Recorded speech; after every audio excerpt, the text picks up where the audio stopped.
Hola, ¿qué tal? Muy buen día a la hora que se acerquen a este material. Mi nombre es Eric Torres y nos encontramos en el proyecto de Club de Lectura El Baúl del Artista. Agradezco a todas las personas quienes se han tomado el tiempo de observar los videos anteriores. Les invito a que se suscriban al canal de YouTube o bien se integren al grupo de Facebook El Baúl del Artista, donde podrán encontrar los materiales que vamos revisando. Recuerden que también pueden hacer sugerencias sobre lecturas que les gustaría escuchar en este espacio o simplemente seguir los videos y compartir los enlaces con el hashtag El Baúl del Artista, de tal manera que este material viaje lo más posible y llegue a donde tenga que llegar. El día de hoy vamos a continuar con la lectura de esta novela de Milan Kundera, La insoportable levedad del ser. Este es nuestro fragmento número 12 de 14, así que estamos por terminar este libro. Y bueno, como está siendo habitual, en la descripción de este video dejaré el enlace de los fragmentos anteriores. Sexta parte, La Gran Marcha. 1. Fue en 1980 cuando pudimos leer por primera vez en el Sunday Times cómo murió Yakov, el hijo de Stalin. Preso en un campo de concentración alemán durante la Segunda Guerra Mundial, compartía alojamiento con oficiales británicos. Tenían el retrete en común. El hijo de Stalin lo dejaba sucio. A los ingleses no les gustaba ver el retrete embadurnado de mierda, aunque fuera mierda del hijo de quien entonces era el hombre más poderoso del mundo. Se lo echaron en cara. Se ofendió. Volvieron a reprochárselo una y otra vez. Le obligaron a limpiar el retrete. Se enfadó, discutió con ellos, se puso a pelear. Finalmente, solicitó una audiencia al comandante del campo. Quería que hiciese de juez. Pero aquel engreído alemán se negó a hablar de mierda. El hijo de Stalin fue incapaz de soportar la humillación. Clamando al cielo terribles insultos rusos, echó a correr hacia las alambradas electrificadas que rodeaban el campo. Cayó sobre ellas. Su cuerpo, que ya nunca ensuciaría el retrete de los ingleses, quedó colgando de las alambradas. 2. El hijo de Stalin no tenía una vida fácil. Su padre lo había concebido con una mujer a la que, después, según todos los indicios, asesinó.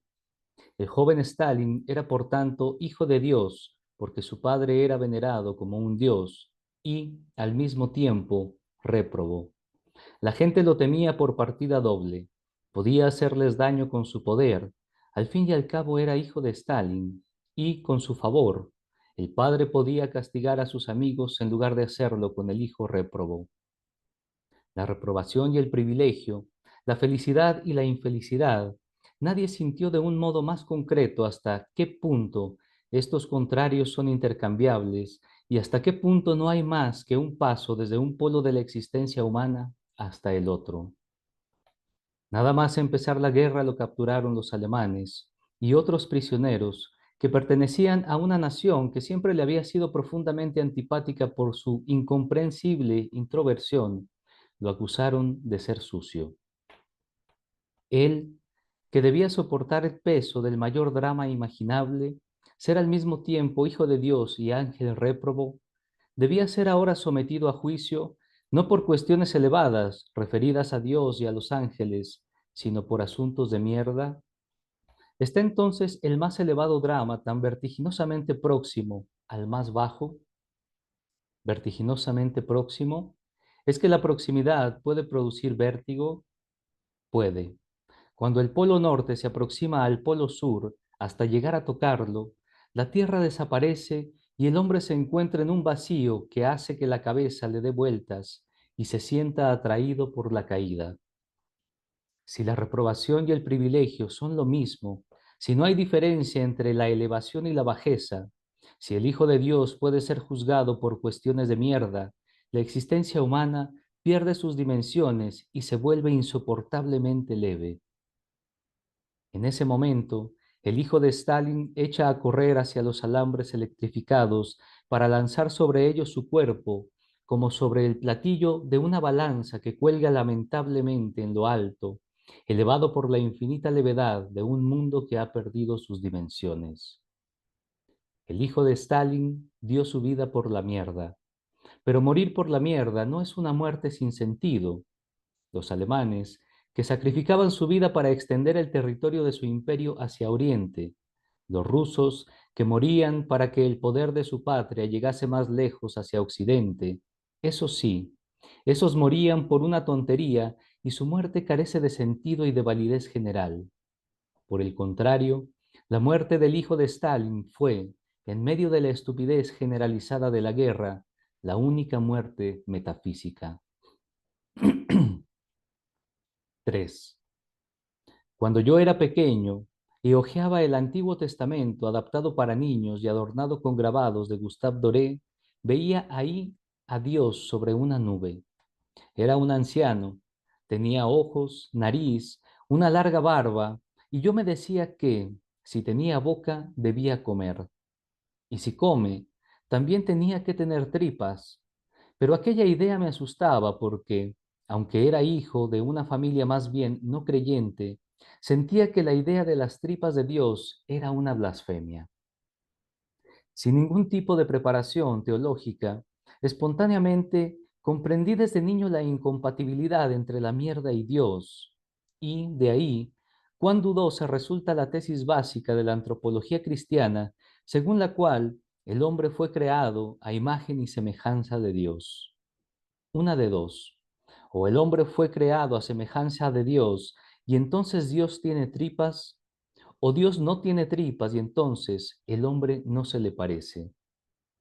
Los antiguos gnósticos lo sentían igual que yo cuando tenía 5 años. Valentín, gran maestro de la gnosis en el siglo II, decía para resolver este enrevesado problema que Jesús comía, bebía, pero no defecaba. La mierda es un problema teológico más complejo que el mal. Dios les dio a los hombres la libertad y por eso podemos suponer que, al fin y al cabo, no es responsable de los crímenes humanos, pero el único responsable de la mierda es aquel que creó al hombre. 4. En el siglo IV, San Jerónimo rechazaba por completo la idea de que Adán y Eva fornicaran en el paraíso. Por el contrario, Juan Escoto Erígena, gran teólogo del siglo IX, admitía semejante idea, pero imaginaba que a Adán se le elevaba el miembro tal como se eleva el brazo o el pie, cuando quería y como quería. No busquemos en esta imagen el eterno sueño del hombre obsesionado por la amenaza de la impotencia.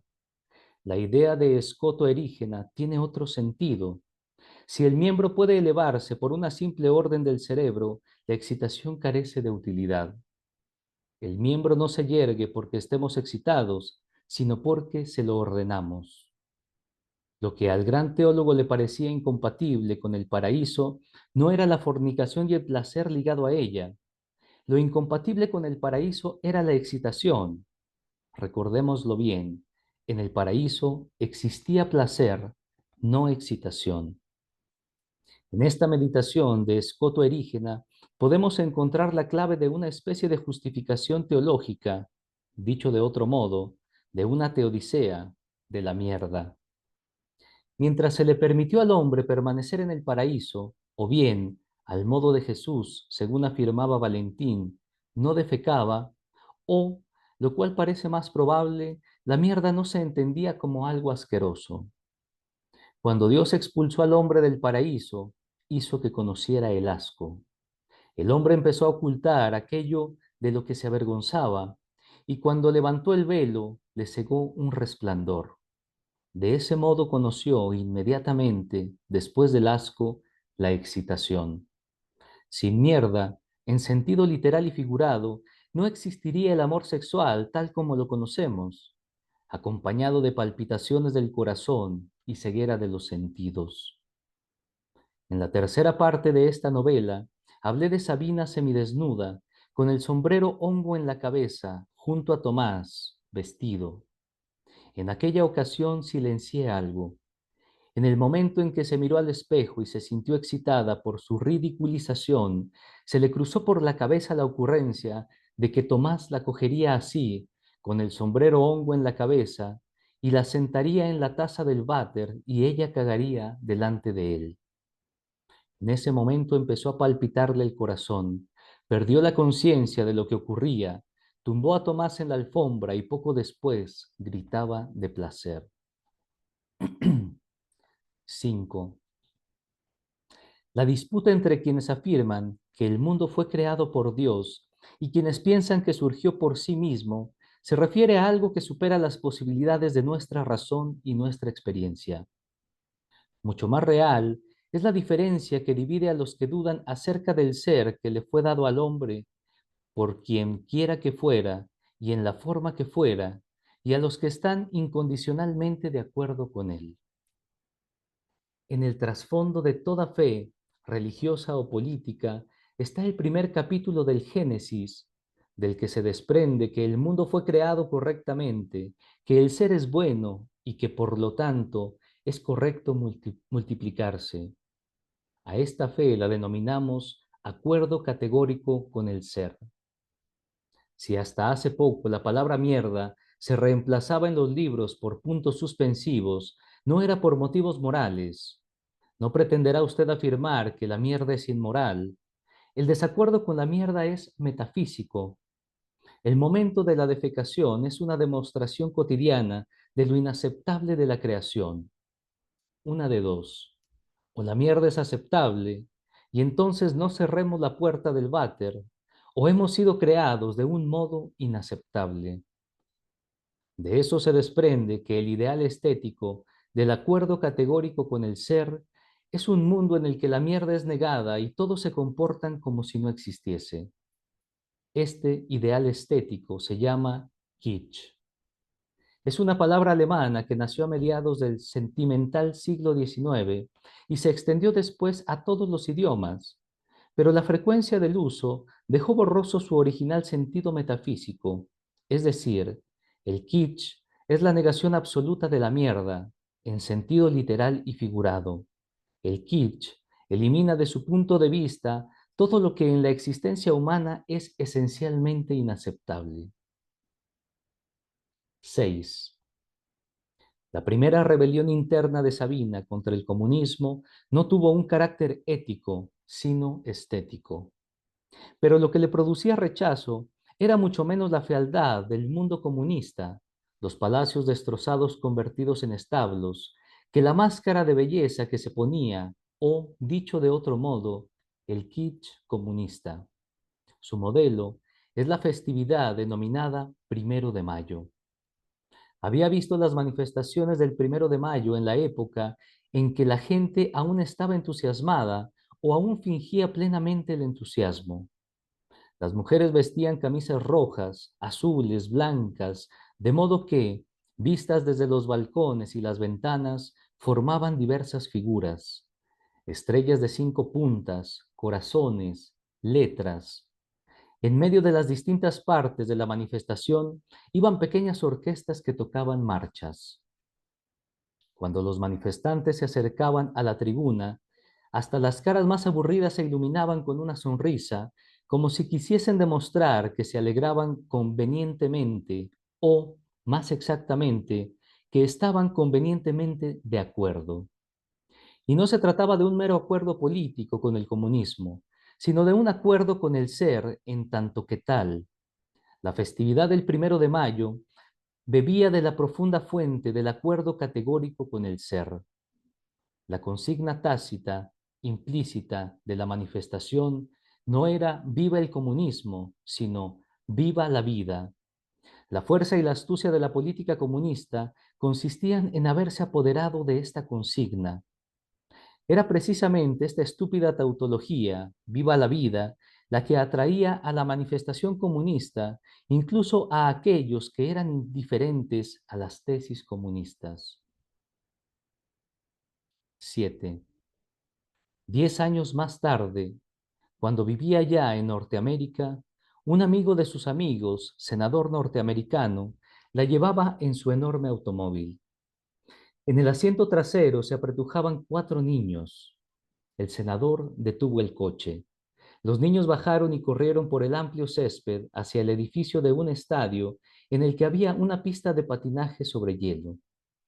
El senador, sentado al volante, miraba enternecido a las cuatro figuritas que corrían y se volvió luego hacia Sabina. Mírelos. Dibujó con la mano un círculo que pretendía abarcar el estadio, el césped y a los niños. A esto lo llamo felicidad. Tras aquellas palabras, no solo había felicidad porque los niños corrieran y el césped creciera, sino también una expresión de comprensión hacia una mujer que procedía de uno de los países del comunismo donde, a juicio del senador, el césped no crece y los niños no corren.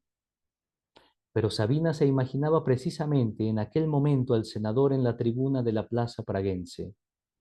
Tenía en la cara exactamente la misma sonrisa que los gobernantes comunistas dirigían desde lo alto de su tribuna a los ciudadanos, que sonreían del mismo modo abajo en la manifestación.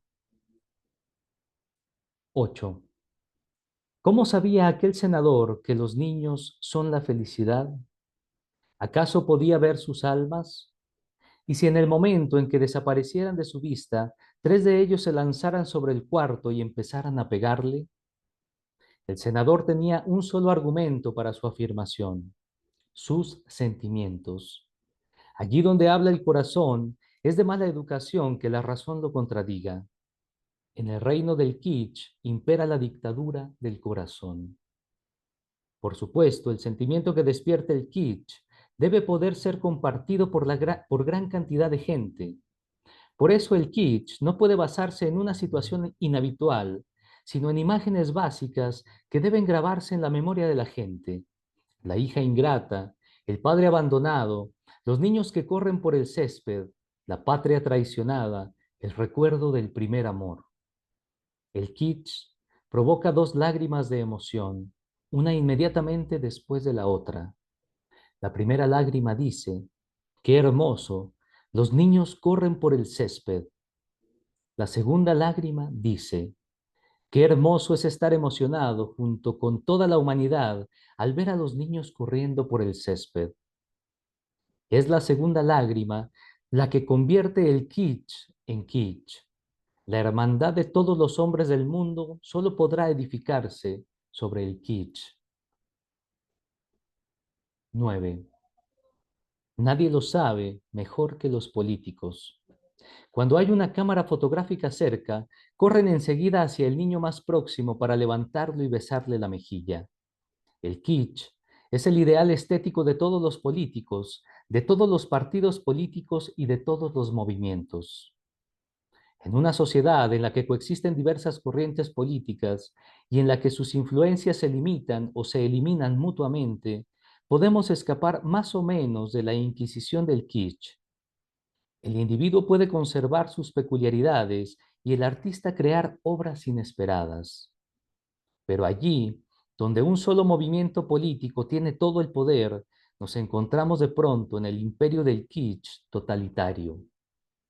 Cuando digo totalitario, quiero decir que todo lo que perturba al kitsch queda excluido de la vida.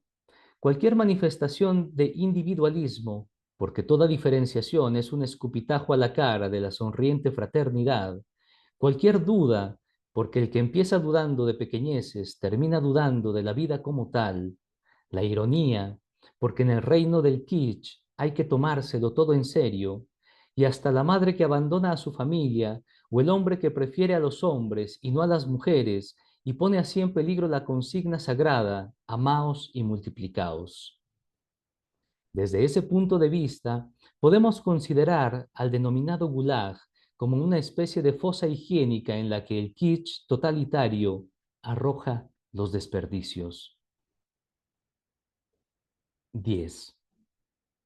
El primer decenio posterior a la Segunda Guerra Mundial fue el periodo más horrible del terror estalinista. Fue entonces cuando detuvieron por alguna tontería al padre de Teresa y echaron de la casa a su hijita, que tenía 10 años. En la misma época, Sabina, a sus 20 años, estudiaba en la Academia de Bellas Artes. El profesor de marxismo le explicaba a ella y a sus condiscípulos esta tesis del arte socialista. La sociedad soviética ha llegado tan lejos que la contradicción básica ya no se da allí entre el bien y el mal, sino entre lo bueno y lo mejor. Por eso la mierda, es decir, lo que es esencialmente inaceptable, solo podía existir en otra parte, por ejemplo en América, y solo desde allá, desde fuera, como algo extraño, por ejemplo, en forma de espías, podía introducirse en el mundo de los buenos y los mejores. En efecto, las películas soviéticas, que precisamente en aquella época extremadamente cruel inundaron los cines de todos los países comunistas, estaban impregnadas de una increíble inocencia. El mayor conflicto que podía producirse entre dos rusos era un malentendido amoroso. Él cree que ella ya no le quiere y ella opina lo mismo de él. Al final, caen uno en los brazos del otro y gotean lágrimas de felicidad.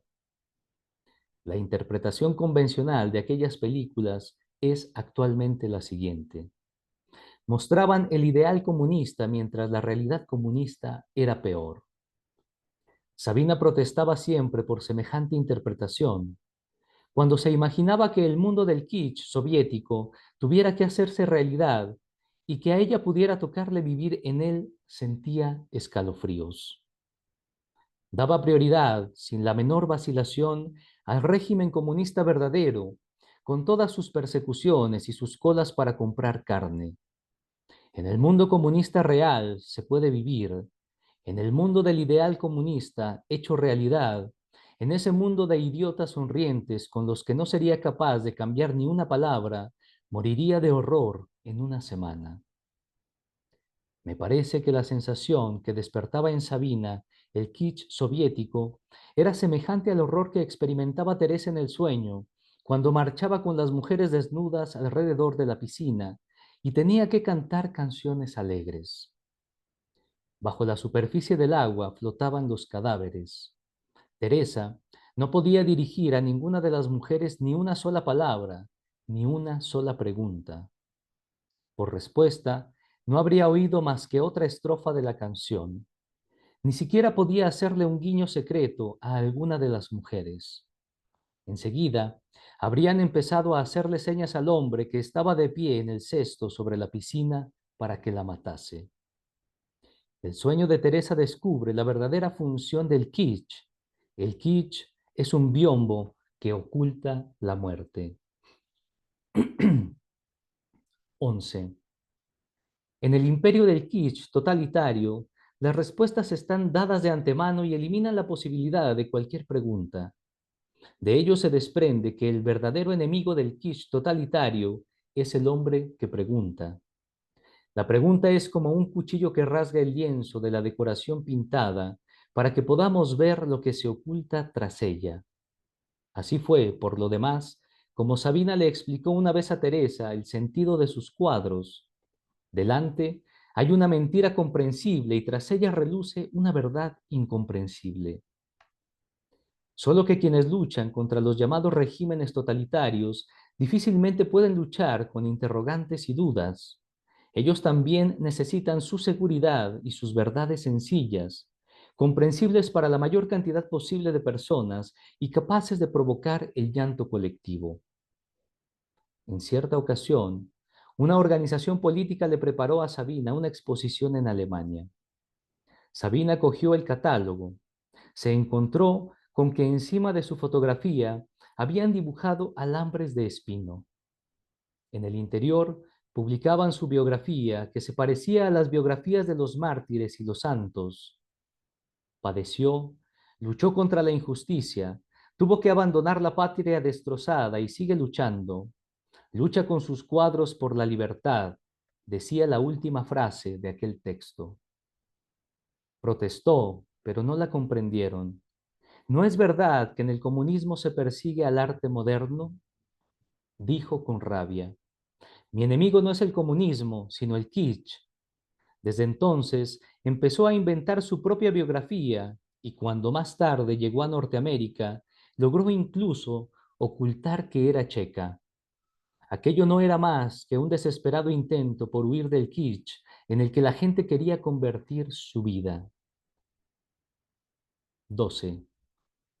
Estaba de pie ante un caballete en el que había un cuadro a medio hacer. En un sillón detrás de ella estaba sentado un hombre mayor que observaba cada uno de los trazos de su pincel. El hombre miró al reloj. Creo que deberíamos ir, dijo. Dejó la paleta y fue al cuarto de baño a lavarse. El anciano se levantó del sillón y se inclinó para coger el bastón que estaba apoyado en la mesa. La puerta del atelier conducía directamente al parque. Oscurecía. Enfrente, a 20 metros de distancia, había una casa blanca de madera con las ventanas de la planta baja iluminadas. Aquellas dos ventanas, iluminando el ocaso, emocionaron a Sabina. Se ha pasado la vida diciendo que su enemigo es el kitsch, pero ¿no lo lleva dentro de sí misma? Su kitsch es la imagen de un hogar tranquilo, dulce, armónico, donde imperan una madre amable y un padre sabio. Aquella imagen surgió dentro de ella al morir sus padres. Cuanto menos se parecía la vida a aquel dulce sueño, más sensible era a su encanto, y varias veces se le saltaron las lágrimas al ver en la televisión una historia sentimental en la que una hija desagradecida abraza a un padre abandonado, y en el ocaso del día brillaban las ventanas de la casa de la feliz familia. Conoció al anciano en Nueva York. Era rico y le gustaba la pintura. Vivían él y su mujer solos en una villa en el campo. Frente a la villa, en sus terrenos, había un viejo granero. Él lo arregló como atelier para Sabina, la invitó a pintar allí y se pasaba los días observando los movimientos de su pincel. Ahora mismo están cenando los tres. La vieja señora le llama a Sabina mi niña, pero todo parece indicar que la realidad es exactamente al revés. Sabina hace aquí el papel de mamá, con dos hijos que dependen de ella, la admiran y estarían dispuestos a obedecerla si quisiera darles órdenes. Encontró entonces en el umbral de la vejez a sus ancianos padres, a quienes cuando niña se les había escapado de la mano. Encontró por fin a los hijos que ella misma nunca tuvo. Sabía bien que aquello era una ilusión. Su estancia junto a los ancianos no es más que una breve parada. El viejo señor está gravemente enfermo y su mujer, cuando se quede sin él, irá a vivir con su hijo a Canadá. El camino de traiciones de Sabina continuará y en medio de la insoportable levedad del ser se oirá de vez en cuando desde las profundidades de su alma una canción sentimental acerca de dos ventanas iluminadas tras las cuales vive una familia feliz. Esa canción le emociona, pero Sabina no se toma su emoción en serio. Sabe muy bien que esa canción es una hermosa mentira. En el momento en que el kitsch es reconocido como mentira, se encuentra en un contexto de no kitsch. Pierde su autoritario poder y se vuelve enternecedor como cualquier otra debilidad humana. Porque ninguno de nosotros es un superhombre como para poder escapar por completo al kitsch. Por más que lo despreciemos, el kitsch forma parte del sino del hombre. 13. La fuente del kitsch es el acuerdo categórico con el ser. Pero, ¿cuál es la base del ser? Dios, los hombres, la lucha, el amor, el hombre, la mujer. Las opiniones sobre este tema son diversas y por eso hay también diversos tipos de kitsch: católico, protestante, judío, comunista, fascista, democrático, feminista, europeo, americano, nacional, internacional. Desde la época de la Revolución Francesa, la mitad de Europa se denomina izquierda, mientras la otra mitad se llama derecha. Es casi imposible definir la una o la otra a partir de algún tipo de principios teóricos en los que se apoyen. Eso no es nada extraño. Los movimientos políticos no se basan en posiciones racionales, sino en intuiciones, imágenes, palabras, arquetipos, que en conjunto forman tal o cual kitsch político. La idea de la gran marcha, por la que se deja embriagar Franz es el kitsch político que une a las personas de izquierdas de todas las épocas y corrientes. La Gran Marcha es ese hermoso camino hacia adelante, el camino hacia la fraternidad, la igualdad, la justicia, la felicidad y aún más allá, a través de todos los obstáculos, porque ha de haber obstáculos y la marcha debe ser una gran marcha. Dictadura del proletariado o democracia, rechazo a la sociedad de consumo o incremento de la producción, guillotina o supresión de la pena de muerte, eso no tiene la menor importancia. Lo que hace del hombre de izquierdas un hombre de izquierdas no es tal o cual teoría, sino su capacidad de convertir cualquier teoría en parte del kitsch llamado gran marcha hacia adelante. 14. Por supuesto, Franz no es una persona para la cual el kitsch sea esencial.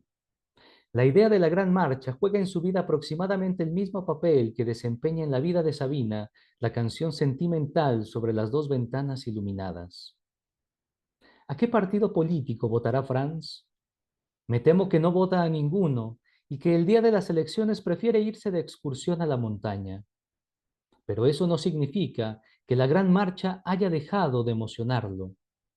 Es hermoso soñar que formamos parte de una masa que marcha a través de los siglos y Franz no olvidó nunca ese hermoso sueño. Un día le llamaron por teléfono unos amigos desde París. Dicen que están organizando una marcha a Camboya y lo invitan a que se sume a ellos. Camboya ha pasado ya en aquella época por la guerra civil, por los bombardeos norteamericanos, por la devastación producida por los comunistas locales que habían reducido en una quinta parte a la población y, finalmente, había sido ocupada por el vecino Vietnam, que a su vez ya no era en aquella época más que un instrumento de Rusia. En Camboya había hambruna y la gente moría sin atención médica. La Organización Internacional de Médicos había pedido ya muchas veces autorización para entrar en el país, pero los vietnamitas se negaban. Por eso, los grandes intelectuales de Occidente debían marchar a pie hasta la frontera de Camboya y forzar así, con este gran espectáculo representado ante los ojos de todo el mundo, la entrada de los médicos al país ocupado. El amigo que llamó por teléfono a Franz era uno de aquellos con quienes había ido a las manifestaciones por las calles de París. Al principio, le entusiasmó la invitación, pero después dirigió la vista hacia la estudiante de las grandes gafas. Estaba sentada frente a él y sus ojos, tras los gruesos cristales, parecían aún mayores. Franz tenía la sensación de que aquellos ojos le rogaban que no fuera a ninguna parte, así que se disculpó. Pero en cuanto colgó el auricular, lo lamentó. Había satisfecho, en efecto, a su amante terrenal, pero descuidaba al amor celestial. ¿No era Camboya una variante de la patria de Sabina? Un país ocupado por el ejército de un país comunista vecino, un país sobre el que cayó el puño de Rusia. Francia imagina de pronto que su casi olvidado amigo le ha llamado siguiendo instrucciones secretas de ella. Los seres celestiales todo lo ven y todo lo saben. Si participara en aquella marcha, Sabina lo vería y estaría orgullosa de él. Comprendería que le ha sido fiel. ¿Te enfadarías mucho si fuese? Le preguntó a su chica de las gafas, que no quiere estar ni un solo día sin él, pero es incapaz de negarle nada. Unos días más tarde, estaba en un gran avión en el aeropuerto de París. Había 20 médicos, acompañados por unos 50 intelectuales, profesores, escritores, parlamentarios, cantantes, actores y alcaldes, y todos ellos acompañados por 400 periodistas y fotógrafos. 15. El avión aterrizó en Bangkok. 470 médicos, intelectuales y periodistas se dirigieron a la sala principal de un hotel internacional donde les esperaban otros médicos, actores, cantantes y filósofos, y con ellos varios cientos de periodistas con sus blocs de notas, magnetófonos, aparatos fotográficos y cámaras de cine. La sala estaba presidida por un podio, encima del cual había una mesa alargada y, tras la mesa, unos 20 norteamericanos que habían empezado ya a dirigir la reunión. Los intelectuales franceses con los que Franz entró en la sala se sentían desplazados y humillados.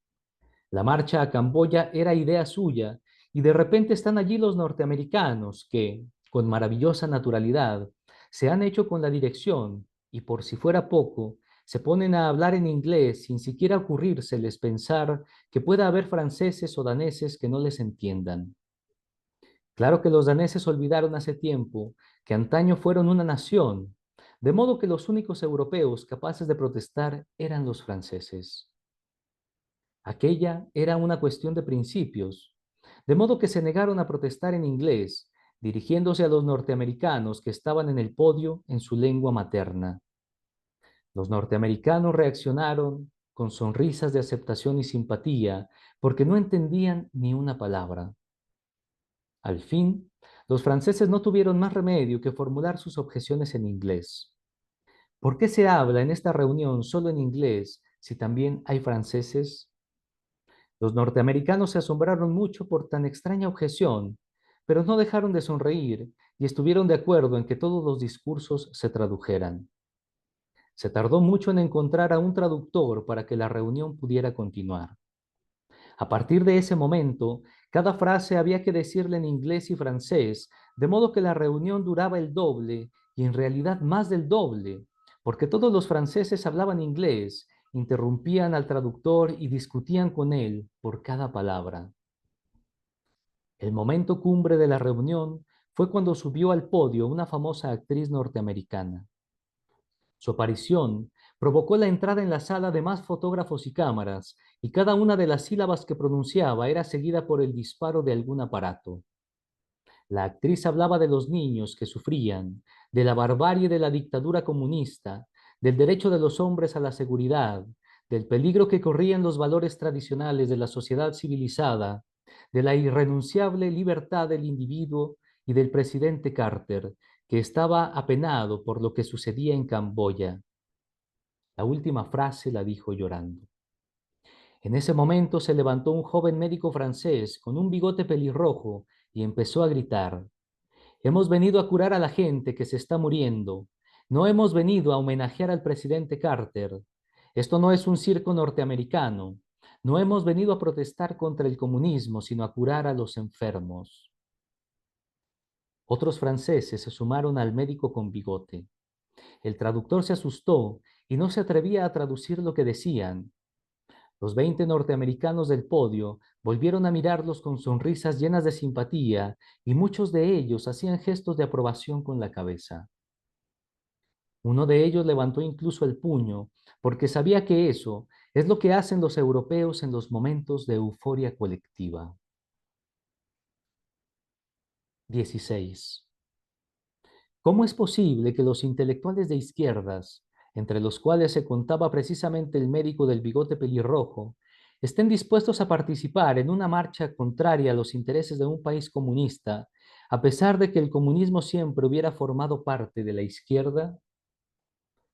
Cuando los crímenes del país llamado Unión Soviética se hicieron demasiado escandalosos, las personas de izquierda se encontraron ante dos posibilidades: escupir sobre lo que hasta entonces había sido su vida, o, con mayores o menores titubeos, incluir la Unión Soviética entre los obstáculos de la Gran Marcha y seguir andando. Como ya dije, lo que hace la izquierda, lo que hace que la izquierda sea la izquierda es el kitsch de la Gran Marcha. La identidad del kitsch no viene dada por una estrategia política, sino por imágenes, metáforas, por un vocabulario. Por eso es posible transgredir la costumbre y participar en una marcha en contra de los intereses de un país comunista, pero no se puede reemplazar una palabra por otras. Es posible amenazar con los puños al ejército vietnamita, pero no es posible gritarle abajo el comunismo, porque abajo el comunismo es la consigna de los enemigos de la Gran Marcha y quien no desee perder su identidad debe permanecer fiel a la pureza de su propio kitsch. Digo esto solamente para explicar el malentendido entre el médico francés y la actriz norteamericana, que en su egocentrismo pensaba que había sido víctima de la envidia o la misoginia. En realidad, lo que el francés había manifestado era un fino sentido estético.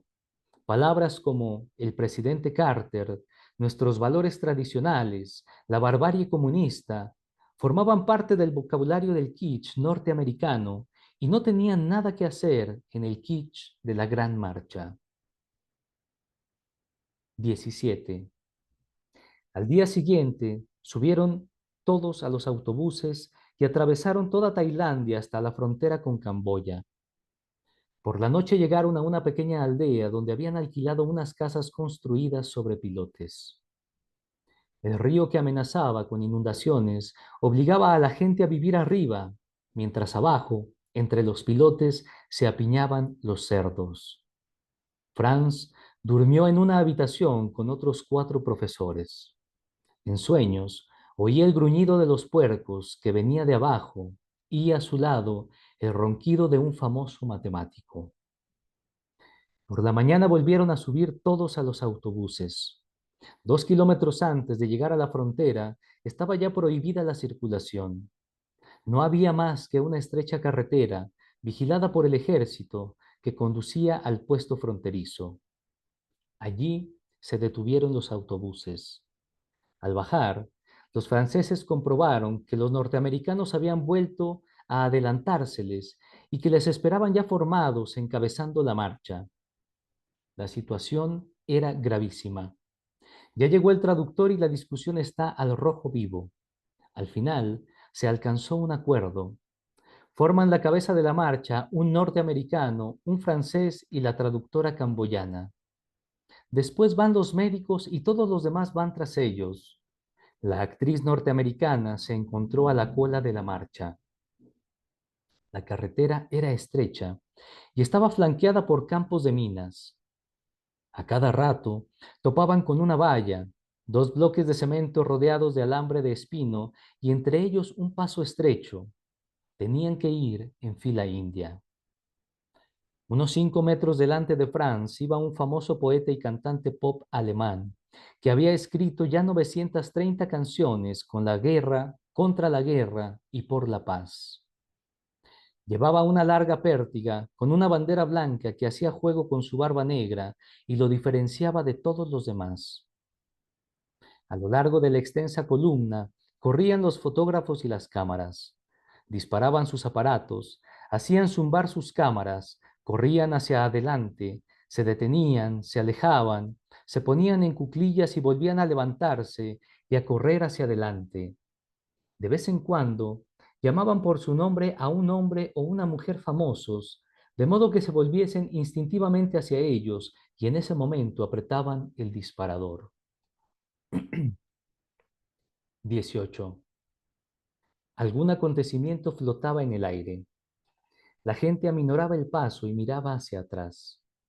La actriz norteamericana, a la que habían situado al final de la marcha, se había negado a seguir soportando la humillación y se había decidido a atacar. Echó a correr.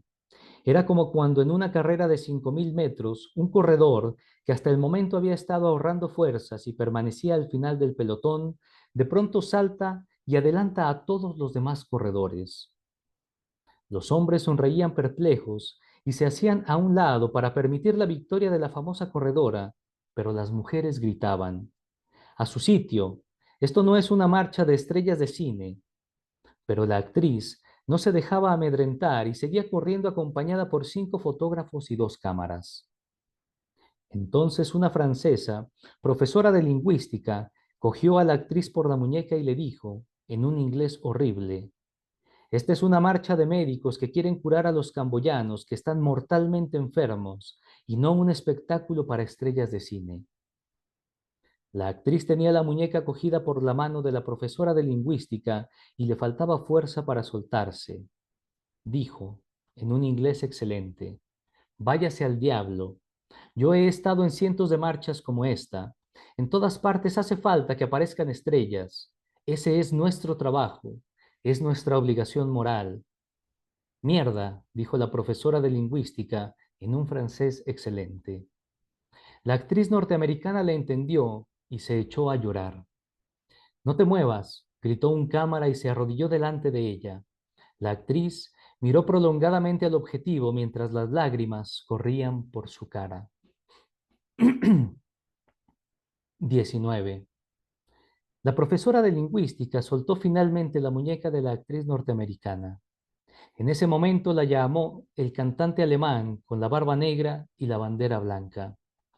La actriz norteamericana nunca había oído hablar de él, pero en un momento de humillación era mucho más sensible que nunca a las manifestaciones de simpatía y echó a correr hacia él. El cantante cogió con la mano izquierda el mástil de la bandera y apoyó el brazo derecho sobre el hombro de la actriz. Alrededor de la actriz y el cantante seguían saltando los fotógrafos y los cámaras. Un famoso fotógrafo norteamericano quería captar con su objetivo las caras de los dos, con bandera y todo, lo cual era complicado porque el mástil era largo. Por eso, corrió hacia el arrozal que tenía detrás. Así fue como pisó una mina. Se oyó una explosión y su cuerpo, deshecho en pedazos, voló por los aires, salpicando con una ducha de sangre a los intelectuales europeos. El cantante y la actriz estaban aterrorizados y no podían moverse.